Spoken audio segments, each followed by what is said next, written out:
ನಮಸ್ಕಾರ, ಪುಷ್ಪ ಕನ್ನಡ ಕುಕಿಂಗ್ ಚಾನಲ್ಗೆ ಸ್ವಾಗತ. ಇವತ್ತು ಉತ್ತರ ಕರ್ನಾಟಕ ಸ್ಟೈಲ್ನಲ್ಲಿ ತುಂಬಾ ರುಚಿಯಾದ ಮೊಳಕೆ ಬರಿಸಿದ ಮಡಿಕೆ ಕಾಳು ಪಲ್ಯ ಮಾಡಿ ತೋರಿಸ್ತಾ ಇದ್ದೀನಿ. ರೊಟ್ಟಿ ಚಪಾತಿಗಂತೂ ಸೂಪರ್ ಆಗಿರುತ್ತೆ. ಅಷ್ಟೇ ಯಾಕೆ ಅನ್ನದ ಜೊತೆಗೂ ತುಂಬಾ ರುಚಿಯಾಗಿರುತ್ತೆ. ಈ ವಿಧಾನದಲ್ಲಿ ಮಾಡಿಕೊಂಡ್ರೆ ಖಂಡಿತ ನಿಮಗೂ ಕೂಡ ಇಷ್ಟ ಆಗುತ್ತೆ ಅನ್ಕೋತೀನಿ. ಬನ್ನಿ ಇವತ್ತಿನ ಆರೋಗ್ಯಕರವಾದ ಮತ್ತು ರುಚಿಯಾದ ಮೊಳಕೆ ಬರಿಸಿದ ಮಡಿಕೆ ಕಾಳು ಪಲ್ಯ ಮಾಡೋಕ್ಕೆ ಶುರು ಮಾಡೋಣ. ನಾನಿಲ್ಲಿ ಸುಮಾರು 150 ಗ್ರಾಂ ಆಗುವಷ್ಟು ಮಡಿಕೆ ಕಾಳು ತಗೊಂಡು ಮೊಳಕೆ ಬರಿಸಿರೋದು. ಮೊಳಕೆ ಕಾಳು ಫ್ರೆಶ್ ಆಗಿ ಸ್ವಚ್ಛವಾಗಿ ಇರೋದ್ರಿಂದ ತೊಳಿಲಾರ್ದೇನೆ ಹಾಗೇನೆ ಯೂಸ್ ಮಾಡ್ಕೋತಾ ಇದ್ದೀನಿ. ಮಾರ್ಕೆಟ್ನಿಂದ ತಂದು ಮಾಡೋದಾದರೆ ಒಂದ್ಸಲ ತೊಳ್ಕೊಂಡು ಮಾಡಿ. ಈಗ ಉತ್ತರ ಕರ್ನಾಟಕ ಸ್ಟೈಲ್ನಲ್ಲಿ ಮೊಳಕೆ ಬರಿಸಿದ ಮಡಿಕೆ ಕಾಳು ಪಲ್ಯ ಮಾಡೋಕ್ಕೆ ಶುರು ಮಾಡೋಣ. ಮೊದಲಿಗೆ ಒಂದು ಪಾತ್ರೆಗೆ ಸ್ವಲ್ಪ ಎಣ್ಣೆ ಹಾಕಿ, ಎಣ್ಣೆ ಬೆಚ್ಚಗೆ ಆದ ನಂತರ ಸ್ವಲ್ಪ ಸಾಸಿವೆ ಹಾಕಿದ್ದೀನಿ. ಸಾಸಿವೆ ಸಿಡಿತಾ ಇದ್ದ ಹಾಗೇನೆ ಸ್ವಲ್ಪ ಜೀರಿಗೆ, ನಂತರ ಕರಿಬೇವು ಸೇರಿಸ್ತಾ ಇದ್ದೀನಿ. ಕರಿಬೇವು ಹಾಕಿದ ತಕ್ಷಣ ಕಟ್ ಮಾಡಿರೋ ಒಂದು ಮೀಡಿಯಂ ಸೈಜ್ನ ಈರುಳ್ಳಿ ಮತ್ತು ಜಜ್ಜಿದ 5 ರಿಂದ 6 ಎಸಳು ಬೆಳ್ಳುಳ್ಳಿ ಸೇರಿಸಿದ್ದೀನಿ. ಈರುಳ್ಳಿ ಲೈಟಾಗಿ ಸ್ವಲ್ಪ ಕಲರ್ ಚೇಂಜ್ ಆಗಬೇಕು, ಅಲ್ಲಿವರೆಗೂ ಫ್ರೈ ಮಾಡ್ಕೊಳ್ಳಿ. ಈರುಳ್ಳಿ ಕಲರ್ ಸ್ವಲ್ಪ ಚೇಂಜ್ ಆದ ನಂತರ ಕಟ್ ಮಾಡಿರೋ ಒಂದು ಚಿಕ್ಕ ಟೊಮೆಟೊ ಮತ್ತು ಉಪ್ಪು ಸೇರಿಸ್ತಾ ಇದ್ದೀನಿ. 1 ನಿಮಿಷ ಚೆನ್ನಾಗಿ ಟೊಮೆಟೊನಲ್ಲಿನ ಹಸಿ ವಾಸನೆ ಹೋಗೋವರೆಗೂ ಬಾಡಿಸ್ಕೋಬೇಕು.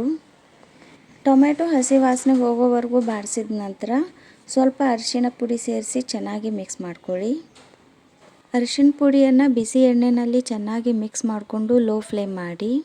ಲೋ ಫ್ಲೇಮ್ ಮಾಡ್ಕೊಂಡ ನಂತರ ಈಗ ಇದರಲ್ಲಿ ಸ್ವಲ್ಪ ಶೇಂಗಾ ಪುಡಿ, ಸ್ವಲ್ಪ ಗುರೆಳ್ಳು ಪುಡಿ, ಸ್ವಲ್ಪ ಹಸಿ ಕೊಬ್ಬರಿ ತುರಿ ಸೇರಿಸ್ತಾ ಇದ್ದೀನಿ. ಸ್ವಲ್ಪ ಸಿಹಿ ಬೇಕು ಅನಿಸಿದ್ರೆ ಸ್ವಲ್ಪ ಬೆಲ್ಲ ಸೇರಿಸಿ. ನಂತರ ಖಾರ ಎಷ್ಟು ಬೇಕು ನೋಡಿಕೊಂಡು ಹಸಿ ಖಾರ ಆ್ಯಡ್ ಮಾಡ್ಕೊಳ್ಳಿ.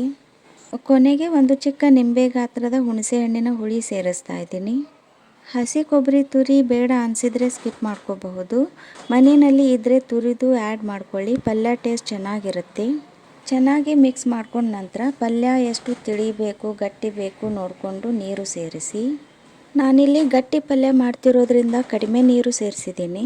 ಒಂದ್ಸಲ ಚೆನ್ನಾಗಿ ಮಿಕ್ಸ್ ಮಾಡ್ಕೊಂಡ ನಂತರ ಉಪ್ಪು ಖಾರ ಕಡಿಮೆ ಆಗಿದ್ದರೆ ಸರಿ ಮಾಡಿಕೊಂಡು ಮೊಳಕೆ ಕಾಳುಗಳನ್ನು ಸೇರಿಸಿ.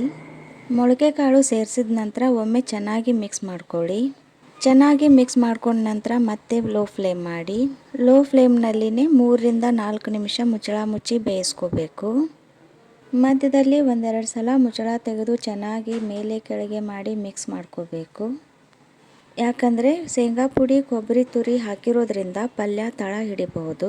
1-2 ನಿಮಿಷ ಆಗ್ತಿದ್ದಾಗೇ ಪಲ್ಯ ಎಣ್ಣೆ ಬಿಟ್ಕೊಂಡು ಸಾಫ್ಟ್ ಆಗೋಕ್ಕೆ ಶುರು ಆಗುತ್ತೆ. ಈ ಮೊಳಕೆ ಕಾಳು ಬೇಗ ಬೇಯೋದ್ರಿಂದ 3 ರಿಂದ 4 ನಿಮಿಷ ಸಣ್ಣ ಊರಿನಲ್ಲಿ ಬೇಯಿಸ್ಕೊಂಡ್ರೆ ಸಾಕಾಗುತ್ತೆ.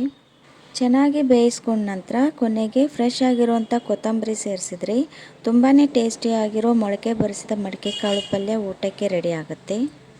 ಹುಳಿ ಖಾರ ಸ್ವಲ್ಪ ಸಿಹಿ ಇರೋದ್ರಿಂದ ಈ ಪಲ್ಯ ಎಲ್ಲರಿಗೂ ಇಷ್ಟ ಆಗುತ್ತೆ. ರೊಟ್ಟಿ ಇಲ್ಲವೇ ಚಪಾತಿ ಮೇಲೆ ಈ ಪಲ್ಯ ಹಾಕ್ಕೊಂಡು ಉಣ್ತಾ ಇದ್ದರೆ ತುಂಬಾ ಚೆನ್ನಾಗಿರುತ್ತೆ. ನೀವು ಒಮ್ಮೆನೂ ಈ ವಿಧಾನದಲ್ಲಿ ಮಾಡಿಲ್ಲ ಅಂದರೆ ಒಮ್ಮೆ ಮಾಡಿ ನೋಡಿ. ಹಾಗೆಯೇ ನಿಮ್ಮ ಅನಿಸಿಕೆ ಅಭಿಪ್ರಾಯಗಳನ್ನು ಕಮೆಂಟ್ ಮಾಡಿ ತಿಳಿಸಿ. ಹಾಗೆಯೇ ಈ ರೆಸಿಪಿ ನಿಮಗೆ ಇಷ್ಟ ಅನಿಸಿದರೆ ಒಂದು ಲೈಕ್ ಮಾಡಿ, ನಿಮ್ಮ ಫ್ರೆಂಡ್ಸ್ ಮತ್ತು ರಿಲೇಟಿವ್ಸ್ಗಳಿಗೆ ಶೇರ್ ಮಾಡಿ ಮತ್ತು ಚಾನಲನ್ನು ತಪ್ಪದೇ ಸಬ್ಸ್ಕ್ರೈಬ್ ಮಾಡ್ಕೊಳ್ಳಿ. Keep watching and thank you.